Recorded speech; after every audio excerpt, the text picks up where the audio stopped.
Buenos días, mis queridos hermanos, que la paz de nuestro Dios les acompañe en este precioso día. Le pido a nuestro Señor que nos mande su Espíritu, que nos capacite, que impresione nuestra mente y que seamos capaces de comprender su mensaje.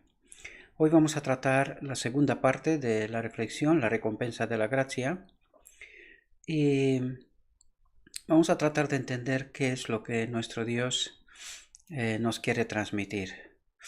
Tal como decía ayer, en realidad nuestro Dios quiere igualarnos, ¿verdad?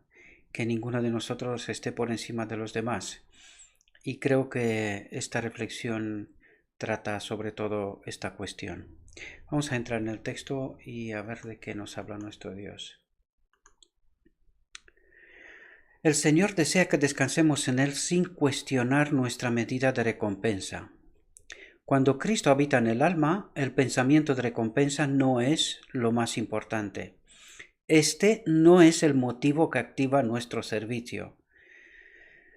Y desgraciadamente creo que la realidad no es exactamente esta, porque lo que se suele ver es más bien un espíritu de competencia y no un espíritu de sumisión, de humildad, de respeto, de ayuda, ¿verdad? De compasión, el que realmente se tiene que ver entre nosotros, o el que se ve entre nosotros, mejor dicho.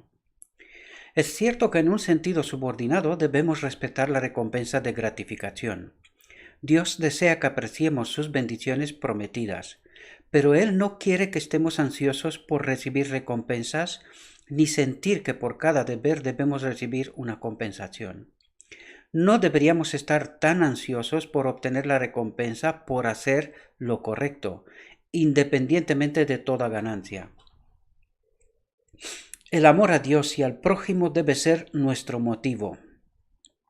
Y me temo mucho que lo que el enemigo de Dios ha conseguido es precisamente que exactamente esta no sea nuestra motivación. Lo digo de principio, no trato de juzgar a nadie, sino de, de representar de alguna manera la realidad que se encuentra más bien entre nosotros, ¿verdad?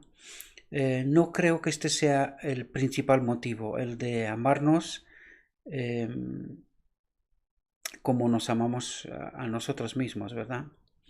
Y de hecho creo que incluso en este tema el enemigo de Dios ha tratado, porque hay mucha gente que ni siquiera a sí mismos se aman, ¿verdad? En fin, esta parábola no excusa a aquellos que escuchan el primer llamado a trabajar, pero que descuidan entrar en la viña del Señor. Cuando el amo de casa fue al mercado a la hora 11 y encontró hombres desempleados, dijo: ¿Por qué estáis aquí todo el día sin hacer nada?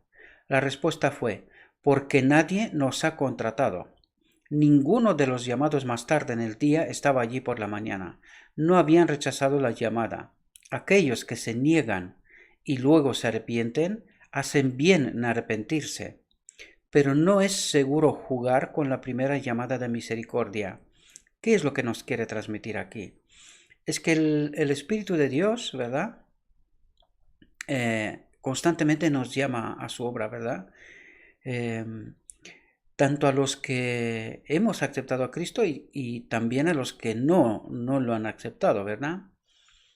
Y lo que nos trata de decir aquí es que no es seguro jugar con esta llamada, ¿verdad? Rechazar la llamada del Espíritu Santo, debemos de recordar que este es el pecado de muerte, el pecado mortal, ¿verdad? Que el que no tiene perdón. Por lo tanto, por eso nos dice aquí: pero no es seguro jugar con la primera llamada de misericordia. El Espíritu de Dios hace más de una llamada, eso sí, es verdad. Él insiste hasta que eh, es evidente que no vamos a aceptar la llamada, ¿verdad? Pero debemos de tener en cuenta este aspecto, porque este es el único pecado que no tiene perdón, el pecado contra la llamada del Espíritu Santo, ¿verdad? Contra la invitación al arrepentimiento. Cuando los obreros de la viña recibieron cada uno 1 centavo, los que habían comenzado a trabajar temprano en el día se sintieron ofendidos. No habían trabajado durante 12 horas, razonaron.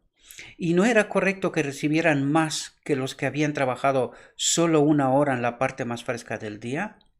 Estos últimos han trabajado solo 1 hora, dijeron, y los hiciste igual a nosotros, que hemos soportado la carga y el calor del día. Y aquí no sé si realmente logramos darnos cuenta de qué escala de valores utilizan estos obreros, ¿verdad? Porque fijaos, en realidad la metáfora es que Dios nos llama a la obra en la iglesia, ¿verdad? Unos antes, otros después, en la iglesia y fuera de la iglesia. Pero sin embargo, el espíritu que hay es como de una especie de competición, ¿verdad? Una justicia que no es según la escala de valores de Dios, ¿verdad? Y aquí podemos darnos cuenta que este tipo de pensamiento, esta forma de pensar, ¿verdad? También ocurre entre nosotros, en el día a día, la iglesia, ¿verdad? En la realidad. Hay más bien un espíritu de competición, un espíritu de justicia según el mundo, ¿verdad? Y yo aquí me haría una pregunta que yo creo que es una pregunta fundamental. Si este es el espíritu que nos conduce, que nos guía, ¿verdad? ¿Con qué son los cristianos mejores que el mundo? Si nosotros pensamos de esta manera y actuamos de esta manera, ¿por qué soy yo mejor que nadie? Creo que deberíamos de reflexionar sobre este aspecto. Sé que nos gusta, me doy cuenta, como dije ayer también, me doy cuenta porque veo, según el tema que se trata, veo las reacciones que se tienen, ¿verdad? Y me doy cuenta que estos temas nos gustan mucho. Pero sabéis, mis hermanos, precisamente esos temas, al no tratar con profundidad estos asuntos, precisamente por estas razones no entraremos en el reino de los cielos, ¿verdad? Aquí no se trata de lo que yo diga, porque yo no soy nadie, ¿verdad? Pero aquí tratamos lo escrito está, y la pregunta es ¿por qué Dios nos transmite estas parábolas? ¿Por qué nos habla de esas cosas? ¿Será porque están en nuestra naturaleza?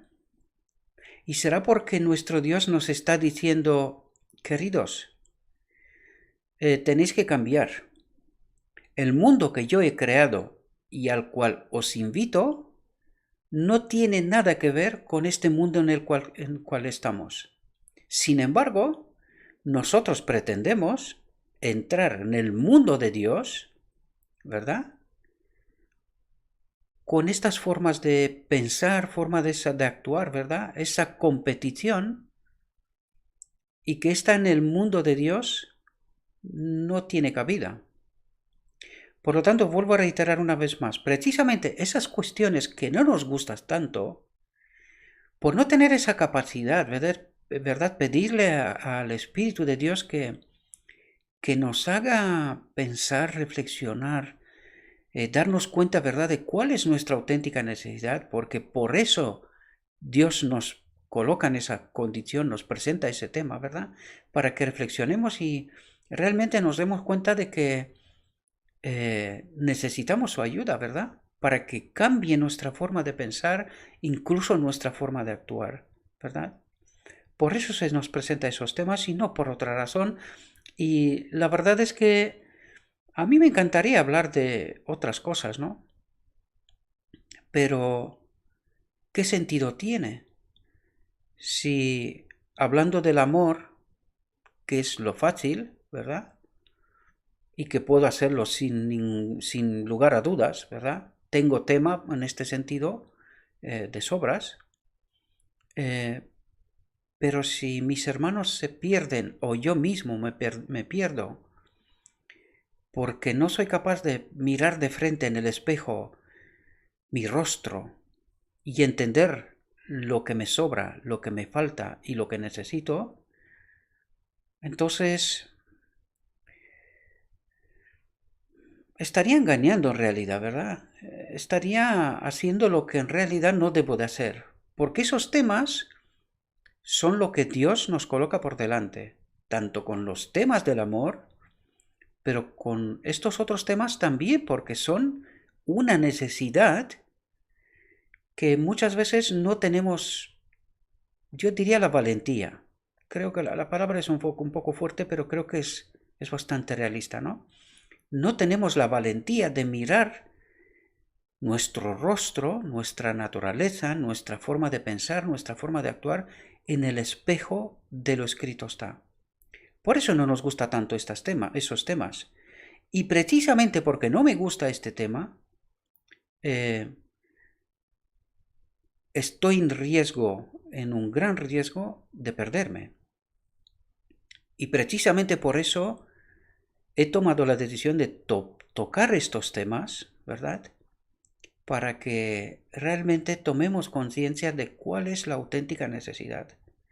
No es porque yo lo digo, sino porque está escrito, mis queridos hermanos. Por lo tanto, mi invitación es, miremos de frente nuestros problemas, abordemos estos asuntos, tratemos de arreglar lo que hay que arreglar. Se nos ha dado poder. Hay que confiar. Nuestro Dios puede cambiarme, puede hacerme según su carácter, según su voluntad. Amigo, respondió el amo de casa a uno de ellos, no te hago mal. ¿No estuviste de acuerdo conmigo por un centavo? Toma lo que es tuyo y vete. Daré a este último como a ti. ¿No me es lícito hacer lo que quiero con lo mío? ¿Es malo tu ojo porque yo soy bueno? Así que los últimos serán primeros, y los primeros últimos, porque muchos son llamados, pero pocos elegidos. Y es precisamente lo que os quería comentar antes, ¿verdad? Porque este espíritu de competición hará que muchos de nosotros, desgraciadamente, no hagamos esta obra que es imprescindible hacer, ¿verdad?, sobre nuestro carácter, y que probablemente no entraremos en el reino de Dios, ¿verdad? No olvidad, nuestro pasaporte de entrada en el reino de Dios es el carácter. Nuestro carácter tiene que ser a la semejanza del carácter de Cristo. Y esto es una tarea que no se puede eludir. Hay que abordarla y cuanto antes mejor. Los primeros obreros de la parábola representan a aquellos que debido a sus servicios reclaman preferencia sobre los demás. Emprenden su trabajo con un espíritu de autocomplacencia y no aportan abnegación ni sacrificio. Puede que hayan profesado servir a Dios toda su vida. Es interesante lo que dice aquí.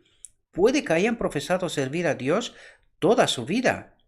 Pueden haber sido sobre todo en soportar dificultades, privaciones y pruebas, y por lo tanto se creen con derecho a una gran recompensa. Piensan más en la recompensa que en el privilegio de ser siervos de Cristo. En su opinión, sus trabajos y sacrificios les dan derecho a recibir honor por encima de los demás. Y debido a que no se reconoce este reclamo, se sienten ofendidos. Si traían a su trabajo un espíritu amoroso y confiado, continuarían siendo los primeros. Pero su disposición quejumbrosa y quejosa no es como la de Cristo y demuestra que no son dignos de confianza.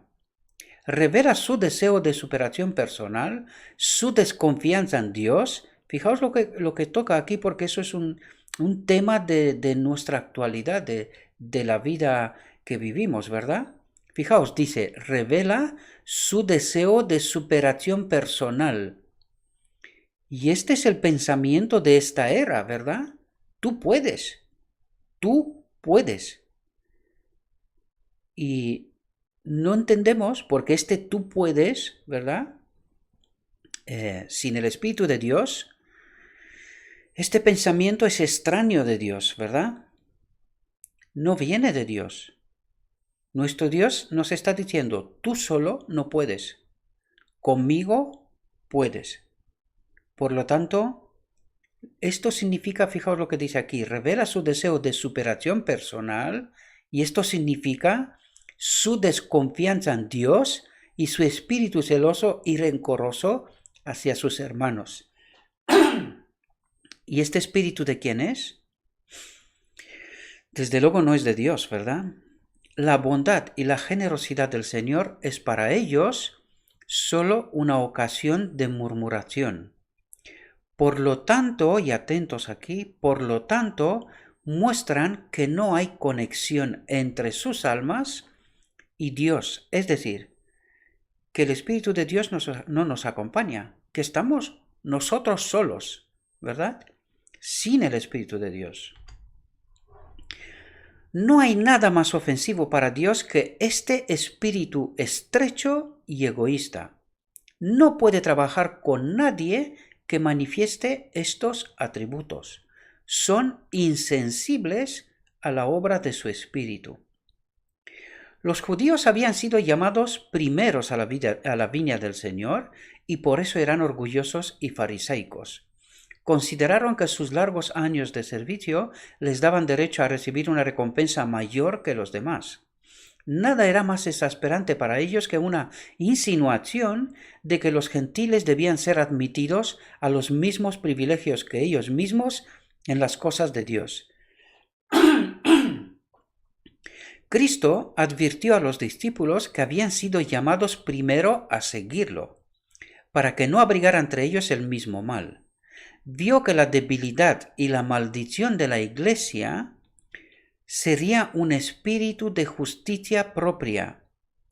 Lo repito porque este es el problema de nuestra Iglesia, uno de ellos, ¿verdad? Vio que la debilidad, la maldición de la Iglesia sería un espíritu de justicia propia. Los hombres pensarían que pueden hacer algo para ganarse un lugar en el reino de los cielos. Imaginarían que cuando hubieran logrado cierto avance, el Señor vendría a ayudarles.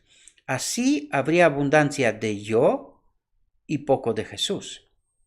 Muchos de los que habían avanzado un poco se envanecerían y se creían superiores a los demás. Estarían ansiosos por los halagos, celosos si no se les considera lo más importante. Cristo busca proteger a sus discípulos de este peligro. Cristo busca proteger a sus discípulos de este peligro. Toda jactancia de mérito en nosotros mismos está fuera de lugar. No se alabe el sabio en su sabiduría, ni el valiente se alabe en su fuerza, ni el rico se alabe en sus riquezas. Pero el que se gloría, gloríese en esto, que me comprende y me conoce, que yo soy el Señor que ejerzo misericordia, juicio y justicia en la tierra, porque en estas cosas me deleito, dice el Señor. La recompensa no es por obras, para que nadie se gloríe, pero todo es por gracia, es decir, por su Espíritu, ¿verdad? Todo es por gracia, por su Espíritu. Ya lo hemos tratado esto y espero que lo entendamos bien, ¿verdad? ¿Qué pues diremos que halló Abraham, nuestro padre según la carne? Porque si Abraham fue justificado por las obras, tiene de qué gloriarse, pero no ante Dios. Porque, ¿qué dice la Escritura? Abraham creyó a Dios y le fue contado por justicia.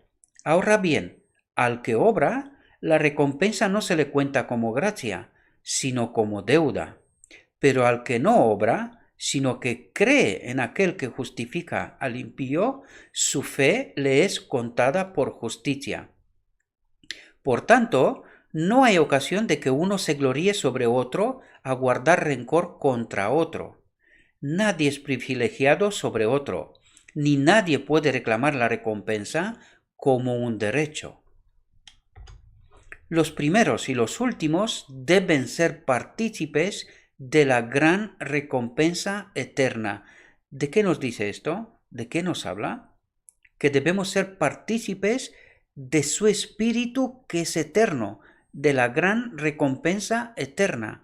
Solamente viviremos si su espíritu habita en nosotros. Esta es la gran recompensa eterna. Y los primeros deben recibir con gusto a los últimos. Me temo que esto no gusta mucho. Me temo que esto no gusta mucho y tampoco refleja exactamente la realidad, ¿verdad? El que guarda la recompensa a otro olvida que él mismo es salvo solo por gracia, por su espíritu. La parábola de los obreros reprende todos los celos y sospechas. El amor se regocija en la verdad y no establece comparaciones envidiosas. El que posee amor compara solo la hermosura de Cristo y su propio carácter imperfecto. Esta parábola es una advertencia para todos los obreros. Por largo que sea su servicio, por abundante que sea su labor, que sin amor a sus hermanos, sin humildad ante Dios, no son nada. No hay religión en la entronización del yo. Aquel que hace de la autoglorificación su objetivo, se encontrará desprovisto de esa gracia de su espíritu, ¿verdad?, que es la única que puede hacerlo eficiente en el servicio de Cristo. Siempre que se entregan al orgullo y la autocomplacencia, el trabajo se estropea. No es el tiempo que trabajamos, sino nuestra disposición y fidelidad en el trabajo lo que lo hace aceptable a Dios. En todo nuestro servicio se exige una entrega total de uno mismo. Y eso es lo que Dios espera en realidad de nosotros, mis queridos hermanos. No que estemos compitiendo unos con otros, ni que nos coloquemos unos por encima de otros porque tenemos algún que otro mérito. Incluso si me sé el Evangelio, si sé todo lo que sé, ¿este mérito de quién es? ¿Es mío? Es de Cristo, mis queridos hermanos. Cualquier talante, cualquier don, cualquier cosa que no es a través de Cristo, no es para Cristo. Si no entendemos esto, tenemos un gran problema. Debemos de entender que si algo somos, es porque Él lo ha decidido así. Y no hay ningún mérito en No hay ningún mérito en esto. El deber más pequeño, hecho con sinceridad y olvido de sí mismo, agrada más a Dios que la obra más grande cuando esté empañada por el egoísmo. Él mira para ver cuánto apreciamos del Espíritu de Cristo. ¿Lo entendemos, queridos? Esto es la clave. Él mira para ver cuánto apreciamos del Espíritu de Cristo y cuánto de la semejanza de Cristo revela nuestra obra. Y este es el espejo en donde tenemos que mirarnos, queridos hermanos. Y si este espejo no me devuelve lo que tiene que devolver, esto significa que todavía queda trabajo por hacer, ¿verdad? Considera más el amor y la fidelidad con los que trabajamos que la cantidad que hacemos. Solo cuando el egoísmo ha muerto, cuando la lucha por la supremacía ha desaparecido, cuando la gratitud llena el corazón y el amor perfuma la vida, solo entonces Cristo habita en el alma. Esta es la clave, queridos hermanos. Este es el propósito de Dios. Y se nos reconoce como colaboradores de Dios. Esta es la clave, mis queridos hermanos. Lo vuelvo a leer porque esto es sumamente importante. Sumamente importante. Lo digo 1000 veces si hace falta. Solo cuando el egoísmo ha muerto, cuando la lucha por la supremacía ha desaparecido, cuando la gratitud llena el corazón y el amor perfuma la vida, Solo entonces Cristo habita en el alma. Este es el propósito de Dios y este tiene que ser nuestro propósito, mis queridos hermanos, que Cristo habite en nuestra alma. Es lo que ocurre al final del día de la expiación, mis queridos hermanos. Y sin esto, no hay un carácter según la semejanza de Dios y no entraremos en el reino de Dios. Solo entonces Cristo habita en el alma y se nos reconoce como colaboradores de Dios. ¿Por qué? Porque todo lo que hicimos en realidad fue a través de su Espíritu, porque yo solo nada bueno puedo hacer. Por más que se esfuerce su trabajo, los verdaderos trabajadores no lo consideran una tarea penosa. Están listos para gastar y ser gastado, pero es una obra alegre, hecha con un corazón alegre. El gozo en Dios se expresa a través de Jesucristo. El gozo en Dios se expresa a través de Jesucristo. Su gozo es el gozo puesto delante de Dios, de Cristo, hacer la voluntad del que me envió y terminar su obra. Están en cooperación con el Señor de la gloria. Este pensamiento endulza todo trabajo, refuerza la voluntad, pone nerviosos al espíritu para lo que pueda ocurrir. Trabajando con un corazón desinteresado, ennoblecidos por ser partícipes de los sufrimientos de Cristo, compartiendo sus simpatías y cooperando con Él en su labor, ayudan a aumentar la marea de su gozo y a traer honra y alabanza a su exaltado nombre. Este es el espíritu de todo verdadero servicio a Dios. A causa de la falta de este espíritu, muchos de los que parecen ser los primeros llegarán a ser los últimos, mientras que los que lo posean, aunque sean considerados últimos, serán los primeros. Espero que entendamos esto, mis queridos hermanos. Espero que lo entendamos. Hay muchos que se han entregado a Cristo, sin embargo no ven la oportunidad de hacer una gran obra o hacer grandes sacrificios en su servicio. Estos pueden encontrar consuelo en el pensamiento de que no es necesariamente la entrega del mártir lo que más acepta a Dios. Puede que no sea el misionero que diariamente ha enfrentado el peligro y la muerte el que ocupa el lugar más alto en los registros del cielo. El cristiano que está en su vida privada, en la entrega diaria de sí mismo, en la sinceridad de propósito y pureza de pensamiento, en la mansedumbre ante la provocación, en la fe y piedad, en la fidelidad a lo más pequeño, el que en el hogar la vida representa el carácter de Cristo, tal persona puede ser más preciosa a los ojos de Dios que incluso el misionero o mártir de fama mundial. Es muy interesante lo que está diciendo aquí. Vale la pena reflexionar un poco más, ¿verdad? Oh, cuán diferentes son las normas por las cuales Dios y los hombres miden el carácter. Dios ve resistirse a muchas tentaciones de las que el mundo e incluso los amigos cercanos nunca conocen. Tentaciones en el hogar, en el corazón. Ve la humildad del alma en vista de su propia debilidad. El arrepentimiento sincero incluso por un pensamiento malo. Ve la devoción incondicional a su servicio. Ha notado las horas de dura batalla con uno mismo, la batalla que ganó la victoria. Todo esto lo saben Dios y los ángeles.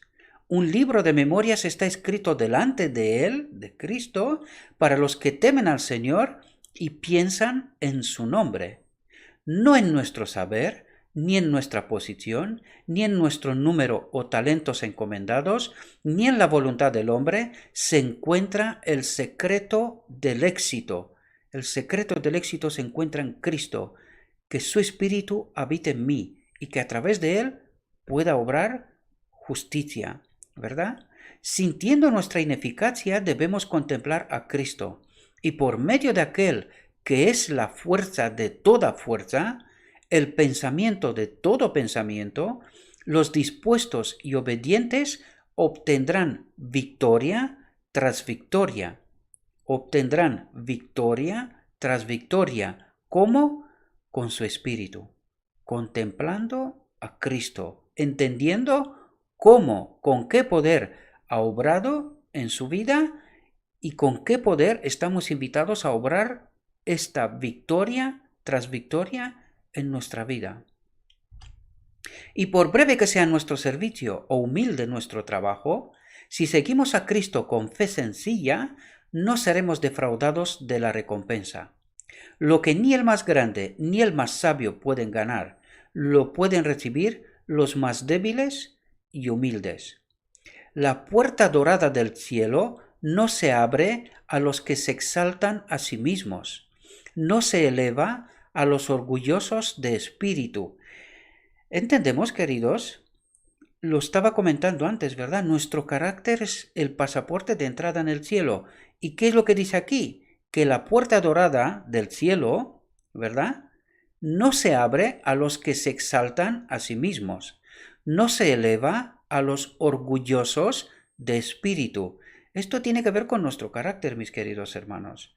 Esta es la obra sobre la cual más tenemos que trabajar, nuestro propio carácter.